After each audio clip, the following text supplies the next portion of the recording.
အားလုံးပဲမင်္ဂလာပါဂျပန်မှာတော့နှစ်တစ်ကူးနေတလပိုင်းတရက်နေ့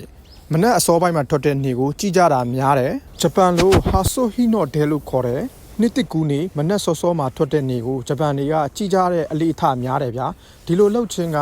နှစ်တစ်ကူးနေရဲ့ပထမဆုံးနှစ်တစ်နတ်ဖျားကလာရောက်ပြီးတော့ကောင်းကြီးပေးတယ်ဆိုရင်မှသူတို့ကယုံကြည်ကြတယ်ဒီလိုနေထွက်တာကိုကြည့်ရင်နဲ့ဆူတောင်းရင်ဆူတောင်းပြည့်တယ်ဆိုရင်မှလည်းသူတို့ကယုံကြည်ကြတယ်ဒီလိုနေထက်တာကိုကြည့်ရင်ဆူတောင်းတာကတနစ်တာပတ်လုံးအဆအဆအရာရာချောချောမွေ့မွေ့နဲ့ဖြတ်တန်းနိုင်ပြီးတော့စိတ်တဲ့အတစ်ဘဝအတစ်တွေနဲ့လည်းစတင်နိုင်မယ်ကံကောင်းမှုတွေကလည်းကိုယ့်စီကိုယူဆောင်လာမယ်ဆိုပြီးမှသူတို့ကယုံကြည်ကြတယ်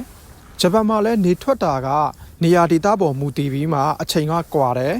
ဘယ်လိုသိနိုင်လဲဆိုရင်တော့ကိုနေထိုင်ရာရက်ကွက်ပေါ်မှာမူတည်ပြီးတော့ Google မှာ Hasuhino တဲ့ကြီးကန်ဆိုမှရိုက်ပြီးတော့ရှာကြည့်ရတဲ့အချိန်ကိုသိရှိနိုင်တယ်ကိုယ့်အိမ်ကနေနေထွက်တာကိုမမြင်ရဘူးဆိုရင်လည်းစိတ်မပူနဲ့ Google ကနေပြီးတော့ဥပမာကိုကခနာကာဝါမှာနေတယ်ဆိုရင် Google မှာခနာကာဝါခံတော့ Hasuhino တဲ့ခန်းစားခုဆိုပြီးမှရှာကြည့်ရတဲ့မိမိနေထိုင်ရာပတ်ဝန်းကျင်အနီးတစ်ဝိုက်မှာ